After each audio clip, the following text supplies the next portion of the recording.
Yeah, it's been a while since we caught up with the latest trends in the real estate market, but house prices have continued to soar. Those auction clearance rates in Sydney have been massive. They hit 94% last week. This week, we'll see 860 auctions in Sydney alone. So the market is still hot to trot, but while house prices are rising at their fastest rate for something like 32 years, 74% in the past 12 months, units are a different story, a big difference, where we've got a 2.3% increase, and that's only in certain suburbs. So the man I turn to for our virtual monthly update is consultant with Harris Partners Real Estate, Peter O'Malley, and he joins us in the studio and is happy to take your calls too, by the way, 131873. Peter, welcome once again. Good morning. Thank you, Chris. Now, just quickly on the houses front, it's becoming completely unaffordable to think of what you're going to have to pay when 25 others have a contract in their hands and a ticket to bid at an auction. It's too scary for me. The reality of buying a house at the moment is you have to overpay. And if you're not prepared to overpay, go to the sidelines and forget about it.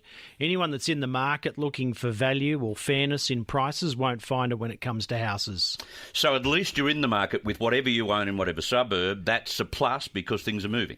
That's right. And most people are opting to purchase and then sell if they're looking to buy and sell the family home, because you're better off owning two properties in a rapidly rising market than you are than selling out and then being one of those 25 bidders hoping for the best. All right, that's interesting. All right.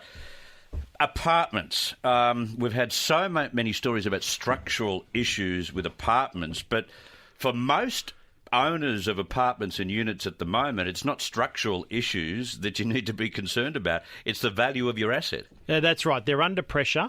Lifestyle apartments are holding better than generic high-rise apartments in How do you suburbia. mean lifestyle apartments? Apartments on the harbour with special features, views, premium buildings, anything that would appeal to baby boomers, Chris, in terms of the apartment market is doing okay. Right. What I would say, there is a slight bit of good news for apartment owners, is the story has improved in 2021 in comparison to late 2020. And I think the reasoning for that is the gap between houses and apartments has opened so wide that buyers are being forced or consciously deciding to go for the value on offer in apartments. Right, okay. So they're looking at buying apartments.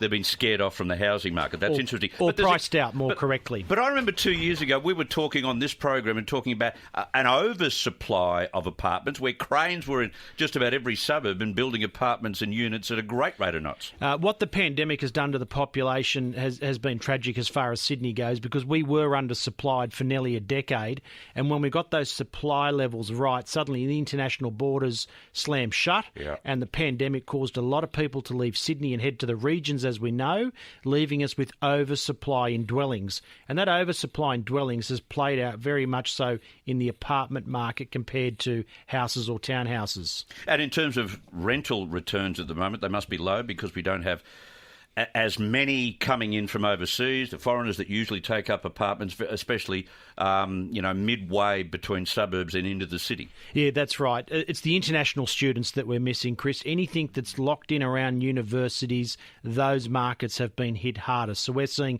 people that were previously getting $600 a week for their investment property, in some cases are having to take $395 a week just to secure a tenant. So it's very much a tenant's market in the rental market at the moment. All right, Gary's the first cab off the rank. Gary from Cranebrook. Go right ahead. Peter is listening. Gary? Morning, Peter and Chris. I'll try and be quick. I have a couple of properties at Thornton Estate, near Penrith Railway Station, one being an apartment. I just wonder what he thought of its potential value at the moment, and whether it's been tenanted since day one, so I have no concerns. Whether it's good value, hang on to it, sell it. What do you think? Look, that comes down to your personal situation, Gary. What I'd say about Penrith is that the supply will continue to increase over the next 10 years. So you've got the Caddens Estate there, where a lot of extra house and land packages are coming to market. I know of a lot of developers that do have projects that are approved in Penrith and looking to put further high-rise developments up there. So what I'd say is that it could well be a good apartment, and you've got good secure tenancy at the moment, but Penrith will be faced with extra supply over the next 10 years. Yeah, we can see that as forecasted. So Yeah. no worries. Thank you very much. Extra supply means the adjunct of that is that you're unlikely to see aggressive price growth in apartments when the plan is to flood the market with a lot more.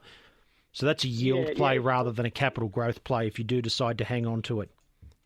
No worries. Well, it has increased in value. I know that much, but it's dropped back a bit than what it was a year or two ago. But no, I'm happy with that. Thank you for your time. Good on you, Gary. Thank you very much for that. It's interesting. We're building a lot more apartments near railway stations. That's really taking off in Sydney. Certainly the plans for that began in 2019 in particular. But that people need to understand that they might be able to get negative gearing through their investments, but they're not going to necessarily see an increase in the value of the asset. That's right. I think the market that sums up that philosophy is the Gold Coast, Chris. Any time that there's upward pressure on prices, you just see another 2 or 3 high-rises go up to flood the market with supply. Yeah. And we've got a version of that going on across Sydney, as you say, mainly around railway stations at the moment. Yeah. Ray, you've got a question about Epping. Go ahead, Ray. I have indeed.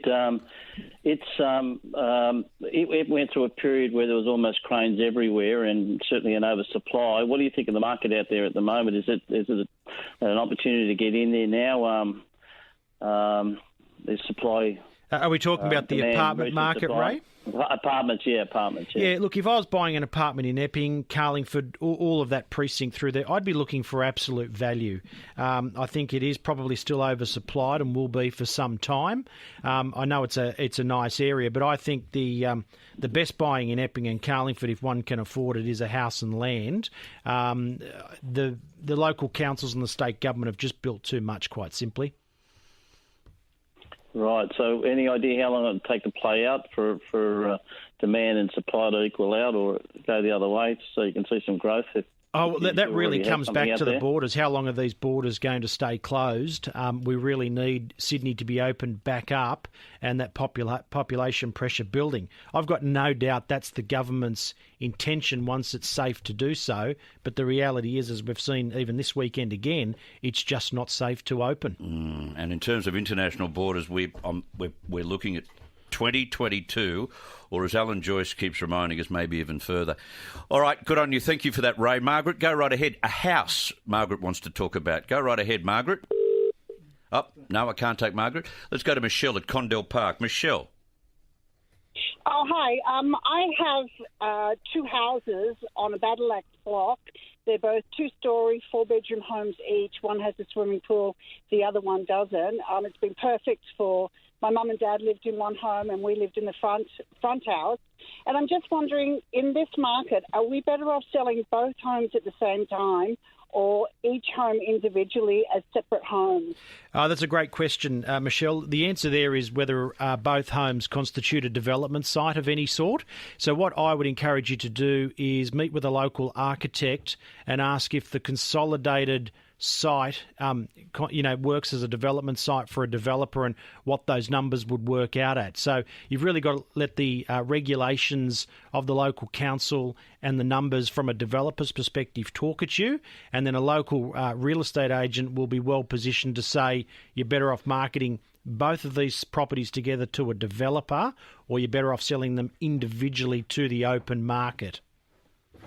Okay, then. All right, well, that's great. Thank you so much. Good on you. Thank you very much for your question. I've run out of time, and a few people have jumped in too late to get through to you. But, mate, thank you very much for all of that. It's an interesting thing, and until those international borders are open again, we're not going to see any movement in that unit, those prices on units, are we? Not at all, Chris. I think that's the harsh reality. Yeah, exactly. Okay, mate, thank you very much for coming in. Enjoy your weekend. Peter O'Malley, consultant with Harris Partners Real Estate.